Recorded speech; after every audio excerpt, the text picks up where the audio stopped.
Hey traders, welcome to Charts and Coffee. Happy Thursday, everybody. Got a couple things that we are taking a look at here pre-market and, along with sentiment and trend, what are we seeing before the bell? Not that that's going to be what we see after the bell, but we try to get an idea of the lines and levels that we'll be dealing with at the bell. And then also what has price action already digested, what it is already priced in. And there were two major job numbers that were released earlier this morning, the Challenger job cuts, as well as the unemployment claims. Now, what do you do with those numbers? You go to, say, whatever calendar you like. I like Forex Factory. Trading Economics is another good one. And really, it's less about what was the consensus versus actual, or even the 4-week trend when we talk about, say, unemployment claims. It's really easy. Just look at the chart. How was this processed? We know it's good or bad, bullish or bearish would be a better way to phrase it, based on the way in which price action responded at and more so after that event. So if we take a look at the 8:30, if we take a look at movement after 8:20, generally been lower. So all you need to do is go to, say, Forex Factory. Let's use that one. And look at the time of the release, 7:30 and 8:30. All right. Well, what happened, if anything, at 7:30? Actually, we rallied a little bit on the Challenger number and then sort of sold off 10 minutes before, interestingly enough, the employment claims number. And we've been moving lower ever since. I think one other thing that I'll mention as a non-hot zone, a non-data related reaction, but still pretty important if you think about what's already on the chart. What are those levels that I'm already measuring? Well, this was resistance, as was this. This is volatility-based resistance. And this here, this is support. And this is also potentially support. So we're really at the moment, while a little bit bearish on the current action, we're above the previous session close, and we're staying within fairly normal volatility ranges. And that's something we can't say has been normal. So generally, I would basically look at the hot zone aftermath, right? That would basically was bearish. However, I want to note what's still above the previous session close. The previous session, Wednesday's 4 p.m. cash close. So that's that PSC you see up there. And that's a sentiment level. That's a line in the sand, as I like to call it. And what that means is there's generally kind of a bullish sentiment or bearish sentiment, depending on what side of that line we're on. All right, then I go to the hot zone heads up. All right, 10 a.m. We're going to have ISM manufacturing at 10:30. We have natural gas storage. These aren't the only economic data events to be released today, but they're some of the more high impact. Hence, I call them hot zones, right? It's a high heat, usually macroeconomically important event. Along with all of this, and this would be a separate calendar, and this would be a separate type view, but along with all this, then I'll take a look at here we go. I'll take a look at the estimized calendar, and I'll take a look at, and we did a lot of this. So if you're catching today's show, head on back to Simpler Trading's YouTube channel and check out, was it yesterday's show? I think it was yesterday's show. And I got into a lot of detail on how I use Estimize and what it means for me to trade earnings. And it's not this binary, let's see if it moves higher or lower on the release, but rather what is the ramp up or ramp down in front of earnings. I like the 2 to 4 weeks before earnings, not the 2 to 4 days, for example, before earnings. Today, we got a lot coming up today. Before the bell, this is an ITB name, BLDR, CVS, Lilly, so some healthcare, MasterCard, that's going to hit financials, McDonald's, consumer discretionary. And generally, I will say McDonald's is a position that I like quite a bit. We have a longer term position in our long-term position trading portfolio in the Sector Secrets Mastery of McDonald's at $253.50. And whether that was leaps bought at that trigger price or the shares bought at that trigger price, it's a long position we have. And I'd love to see earnings either give us another opportunity or continue on the upward trajectory that it's been on since we bought it. Apple is today. Amgen's today. Amgen's going to hit healthcare amongst other indices, and Amazon. So Apple is going to hit XLK, NASDAQ. Amazon's going to hit XLY, NASDAQ. And of course the S&P, because so much of the S&P say top 6, 7 names are pretty much the same top 6, 7 names. The NASDAQ, just at a different weighting. So those are things that I'm looking at on the earnings calendar, which is, obviously separate from the economics calendar. And, let's face it, we also have this ongoing narrative of the tariff conversation. Now, gang, a lot of folks want to make, and I remember when this first happened, sort of, if we want to make a very hyperbolic statement, let's face it, go into full drama. People started likening this to 2020. They started likening this to 2008. Well, anyone who's been trading long enough, how many of you out there, traders and investors out there, remember what Grexit and Brexit were like? How many remember that drawn out volatility, uncertainty that we dealt with? It's enough to make you want to pull your hair out. Who remembers Grexit? Just that constant back and forth of will they or won't they, will they or won't they, and that lasted for a very long time. This looks visually, even feels, although feelings are not part of trading, but it looks and feels a lot like that Grexit narrative. So if you want to study, probably I think a better model for what we're likely to deal with for an extended period of time, it's not 2020. We're not going to see the cavalry come in, rates go to zero, money printing, the Treasury buying JNK and HYG. We're not going to see that. This isn't 2019 where there's going to be a sudden monetary policy pivot. We are on track for rate cuts, and they're well projected. They're well known and arguably discounted. So again, there's not going to be any kind of shock monetary policy pivot. So Rag, what is this then like? Take a look. And here's the really cool thing. You can go back on, say, a TradingView chart.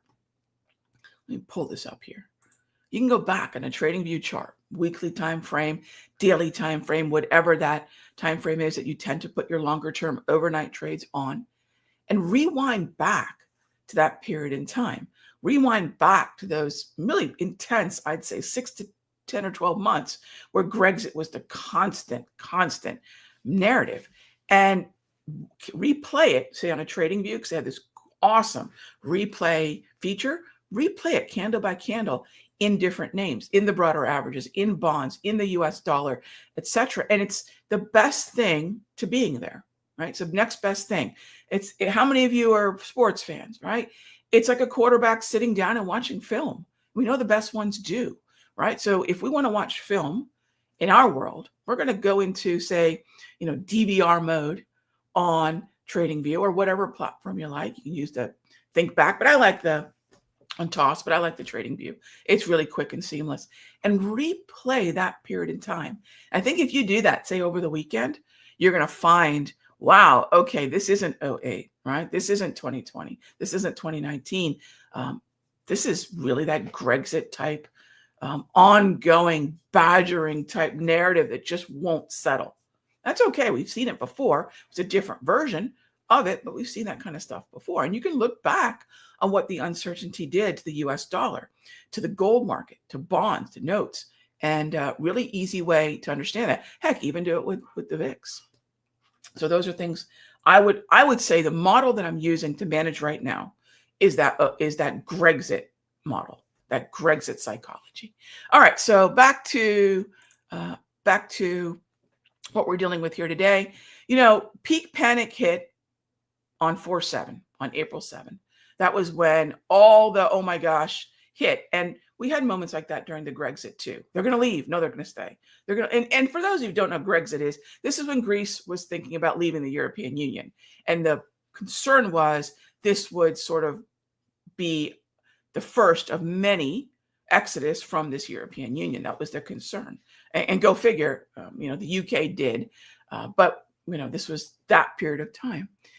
We've been seeing a lot of strength since. Why? Gang, think about this in non-trading life. If you're badgered with the same bad news again and again and again, what happens, right? We get numb to it. That's what humans do, right? The humans are always looking for what's new. Is this something new? Is this something different than what I already knew, right? So the shock value, the initial shock value, which you can see from the Rose Garden event on this, on forward, it's in the rearview mirror. So something new would have to transpire, something that was greater than the fear that was felt as on April You can see there, 7th, we bottomed out at 48.32, which, by the way, was just a little bit past 100 points, past a 20% pullback. So yes, that was a 20% crash. But if you go back and look at a longer term chart over decades, 20% pullbacks are oftentimes that blue light special. So it's a different perspective on all this. And, I see a lot of chatter on YouTube. I realize there's the financial version of what you and I have to do, which is make a decision about what we're going to trade, how much are we going to risk, and take the entry, right? That's our job. There's another branch of financials that's sort of the fantasy football, right? Not that you don't need skill to do fantasy football, but it's not the same as playing football, right? When you and I are trading and someone hits us, it hurts. Fantasy football, not so much, but you still need a different set of skills. Well, there's this fantasy football game out there that's being played of analysts talking about theses, right? Don't tell me your thesis. Tell me what position you've got. If the dollar is no longer going to be the reserve currency, what is? Give me your position. Don't tell me what you think. Tell me what you're doing, right? And that's what I say. It's not about what we think. There's a lot of folks that just run their mouths off on television and any other number of places and tell us what they think.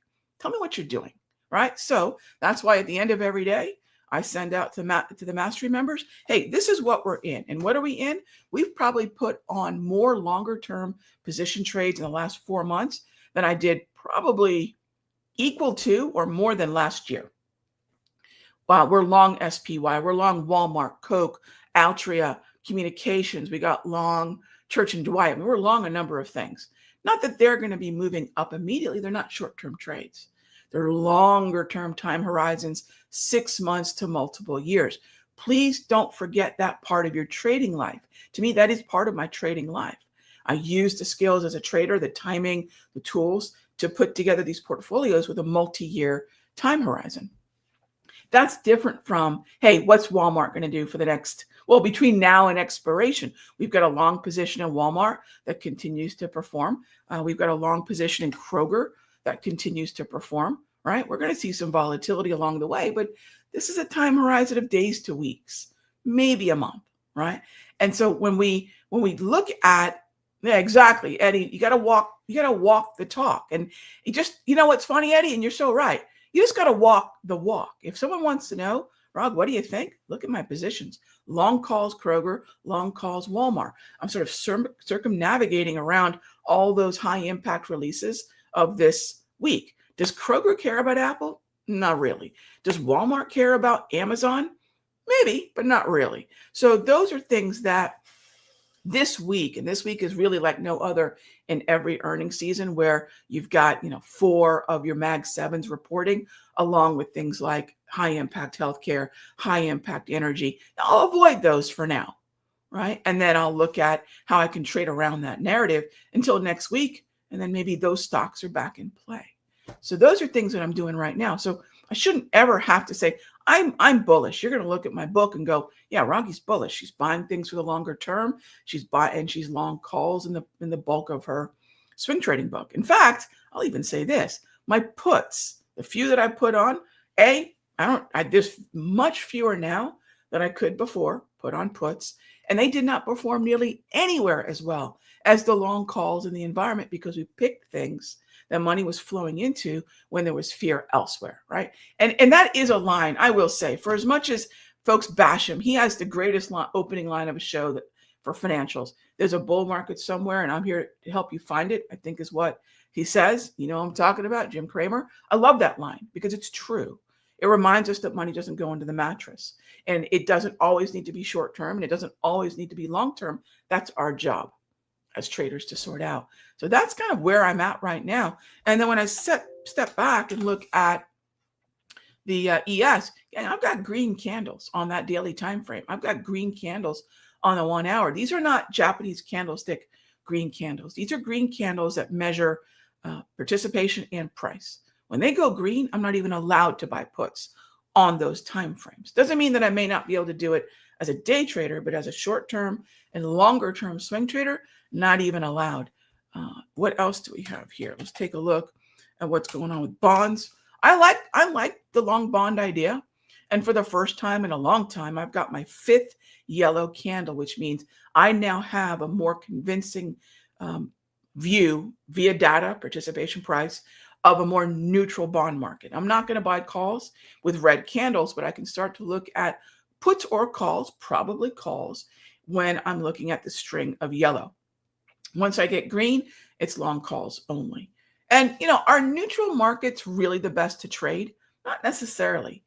What's really great to trade is a neutral market after a significant trend, because usually it's just a break before the continuation, not the reversal. Far too many traders look at sort of a pause in an uptrend as an opportunity to fade the trend. I don't want to do that. I don't hate my money.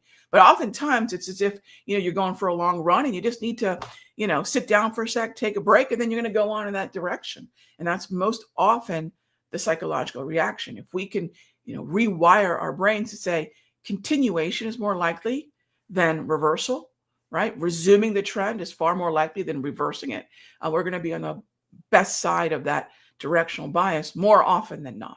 Yes, sudden pivots occur, but they usually don't occur without some kind of catalyst. You might say, Rog, what happened here? What do you think happened there on the 7th? Right? That was the bottoming out on the S&P. And then what happened on the 2nd of April? Again, that was the Rose Garden, the tariff announcement. So some of these things do have events that correspond with them. So we're not blindsided by it. All right, so that is what's on the radar. I still do like gold as a long position. Is it as good a long position as it once was? No, I've been watching it very, very closely. But now we've got a mean reversion.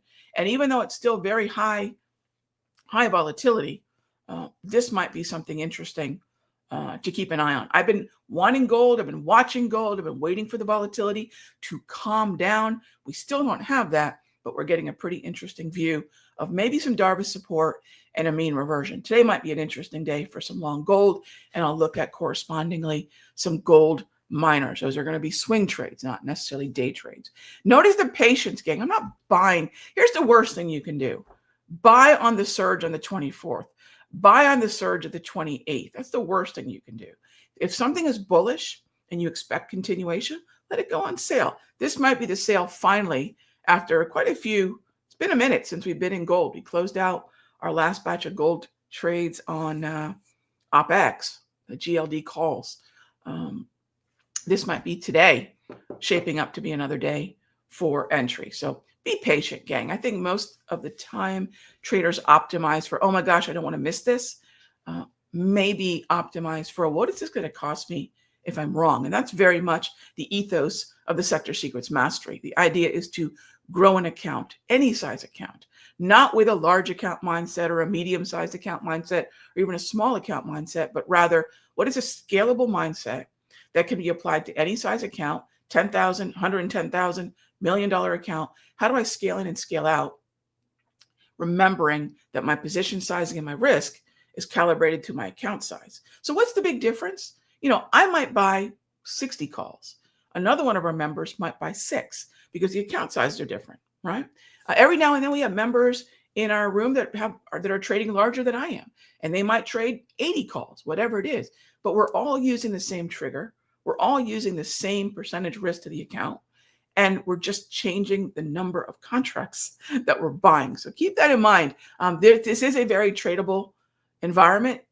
It's looking better now than it has.